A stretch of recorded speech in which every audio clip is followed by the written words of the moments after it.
tab 2 jari. Seperti ini dia akan muncul, mungkin merefresh. Tab 3 jari dia akan muncul seperti ini dan lain sebagainya.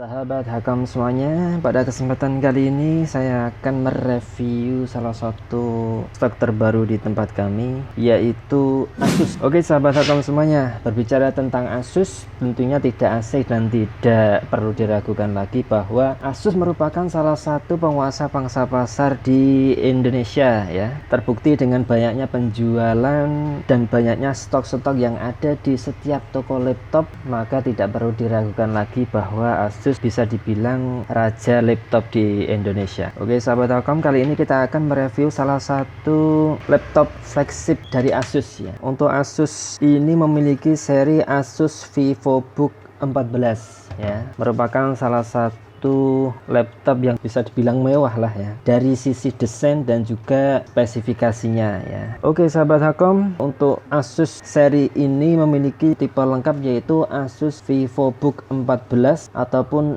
X412AU ya, yang mana ini merupakan salah satu seri flagship dari Asus karena memiliki spek yang cukup bagus dan memiliki harga yang relatif murah untuk barunya ya. Bisa dibilang seri Asus VivoBook ini adalah entry levelnya dari seri VivoBook ya. Kalau kita browsing-browsing atau kita pernah membaca, mungkin untuk seri VivoBook itu ada VivoBook S ataupun VivoBook Pro, VivoBook untuk game atau apa ya, dan macam lain sebagainya. Tapi untuk yang seri ini, dia memang seri yang paling entry ataupun paling bawah untuk seri VivoBook ya. Namun walaupun dia masuk ke dalam seri VivoBook yang paling bawah, namun tidak bisa dipungkiri juga bahwa fitur-fitur yang disuguhkan pada laptop ini cukup menarik dan cukup lengkap ya. Untuk Asus ini memiliki prosesor Intel Pentium 4417U atau bisa dibilang adalah Intel Pentium Gold. Intel Pentium Gold ini kalau tidak salah dia generasi ke-8 atau ke-9 ya. Lalu memiliki memori RAM sebesar 4GB, VGA Intel HD 610 dengan dedicated VRAM-nya 128MB ya. Memang untuk seri ini dia tidak masuk dalam kategori laptop gaming ataupun laptop yang dikhususkan untuk render gitu ya. Jadi untuk sekelas Intel HD 610 itu masih kuat lah untuk digunakan bermain game-game biasa ataupun editing yang biasa juga. Namun kalau digunakan khusus biasanya dia tidak cocok gitu ya. Untuk penyimpanannya sendiri, laptop Asus VivoBook 14 ini menggunakan SSD ya. Untuk SSD ini saya rasa cukup besar ya, yaitu sebesar 512GB ya. Dengan kapasitas tersebut saya rasa memang pantas ya, ataupun memang wajar jika harganya sedikit agak lebih mahal dari seri-seri yang VivoBook lainnya ya, yang setipe mungkin, karena ada beberapa tipe yang memakai SSD mungkin 256GB atau harddisk 1TB. Tapi kalau untuk yang seri di depan saya ini menggunakan SSD 512GB. Layar dari laptop Asus ini menggunakan ukuran layar 14 inci yang sudah memiliki resolusi Full HD ya, 1080 ya. Jadi sangat nyaman, sangat enak ketika digunakan dan dilihat, apalagi dengan desain frameless yang sangat tipis sehingga seakan-akan ketika kita melihat laptop Asus ini dia tidak ada bezel ataupun frame-nya ya. Untuk keyboardnya sudah memakai keyboard backlight, jadi sangat terlihat mewah dan unik dan juga bermanfaat ketika kita gunakan pada posisi mati lampu atau di ruangan yang kekurangan cahaya seperti itu. Dan untuk tombol powernya sendiri dia menyatu dengan bagian keyboard ya. Jadi menyatu seperti ini.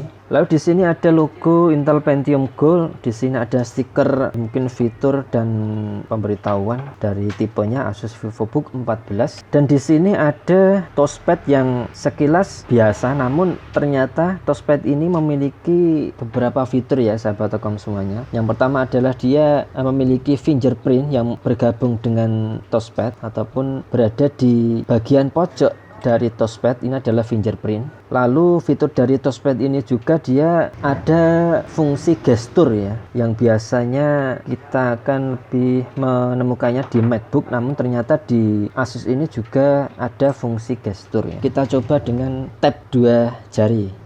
Seperti ini dia akan muncul, mungkin merefresh, tap 3 jari dia akan muncul seperti ini dan lain sebagainya ya. Jadi fungsi dari gestur di touchpad ini juga cukup mewah dan cukup diperhitungkan jika kalian ingin membeli laptop ini. Lalu fitur lainnya ya, fitur tersembunyi lainnya ya, karena untuk kenyamanan kita dalam mengetik mungkin ya.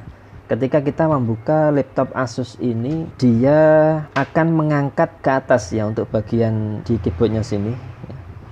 Jadi dia memiliki gap antara bawah dengan casing yang ada di laptop. Namun tidak perlu dikhawatirkan karena fitur seperti ini sudah dipikirkan oleh pihak Asus. Jadi kekuatan dari engsel pun juga sudah difikirkan. Tidak perlu dikhawatirkan, wah nanti engselnya jebol atau apa, tidak ya. Karena itu sudah merupakan fitur dari Asus yang mana tentunya sudah dibuat sedemikian kuat dan kokoh ya. Jika kita menggunakan laptop ini mungkin sering digunakan atau kita coba-coba gitu ya, untuk modelnya seperti ini. Jadi nanti bagian sini ya, di bawah frame ini akan mengangkat bodi dari bagian keyboard seperti itu sahabat Hakom. Oke, lalu kita akan menuju ke fitur sebelah kiri laptop. Di sini ada beberapa fitur. Yang pertama mungkin ada slot MMC ya. Kalau biasanya kan SD card, namun untuk seri Asus ini menggunakan slot MMC. Lalu di sini ada indikator dari laptop dan juga baterai. Di sini ada USB tapi warnanya hitam, tapi nggak masalah karena sekarang itu USB 3 pun sudah memakai warna yang hitam, dan saya rasa ini juga pasti USB 3.0. Lalu untuk bagian sebelah kanan laptop di sini ada beberapa. Yang pertama adalah cas, lalu ada HDMI, di sini ada USB 3 juga, di sini ada USB port tipe C. Ini juga bisa untuk mungkin mengecas atau memindahkan data dari HP sepertinya, tapi kurang tahu ya, USB tipe C ini. Dan ini ada jack audio. Jika kita lihat dari bagian bawah sahabat Telkom ya, di sini ada dua speaker yang cukup besar untuk lubangnya, dan saya rasa untuk ukuran dari speakernya pun lumayan besar ini. Namun untuk suaranya sepertinya masih standar ya, walaupun dia kencang namun bisa dibilang standar lah. Dan untuk daya tahan dari baterainya pun, karena dilihat dari bentuk fisiknya yang lumayan slim, otomatis untuk ukuran baterainya saya rasa juga tidak terlalu wah ya. Mungkin untuk pemakaian standar 2-3 jam itu sudah termasuk normal dan bagus ya. Keunggulan lainnya sahabat Telkom ya, di sini sudah menggunakan webcam yang mempunyai resolusi yang bagus ataupun HD. Lalu untuk konektivitas dari laptop ini dia lumayan kencang ya, karena menggunakan dual band 802 ya. Saya rasa laptop ini sangat simple, elegan dan minimalis ya, dengan ukuran yang lumayan kecil dan slim ya, seperti ini. Sangat cocok digunakan oleh kalian yang sering pergi kemana-mana ataupun dengan mobilitas yang sangat tinggi ya. Dilihat dari fisiknya, laptop ini juga walaupun dia menggunakan plastik namun terlihat kokoh dan compact ketika dipegang ya. Saya rasa untuk performa pun ketika digunakan sangat bagus dan tidak perlu dipertanyakan lagi, terutama untuk kebutuhan-kebutuhan standar, kebutuhan multimedia ataupun desain dan editing yang masih tergolong ringan ya. Ataupun jika kalian ingin menggunakan desain dan editing yang berat pun, sebetulnya laptop ini mungkin cukup kuat, namun memang tidak dikhususkan atau tidak di difokuskan ke arah desain, editing ataupun gaming yang berat gitu ya. Harga dari laptop ini dengan spesifikasi tersebut dan seri ini dia mungkin harganya di atas 5 jutaan ya, 5 sampai 6 jutaan. Dan untuk kondisi second di tempat kami kita jual dengan harga 4,9 juta ya. 4,9 juta sudah mendapatkan laptop Asus yang bisa dibilang seri premium atau termasuk dalam laptop yang terlihat mewah gitu ya, karena desainnya yang bagus dan slim.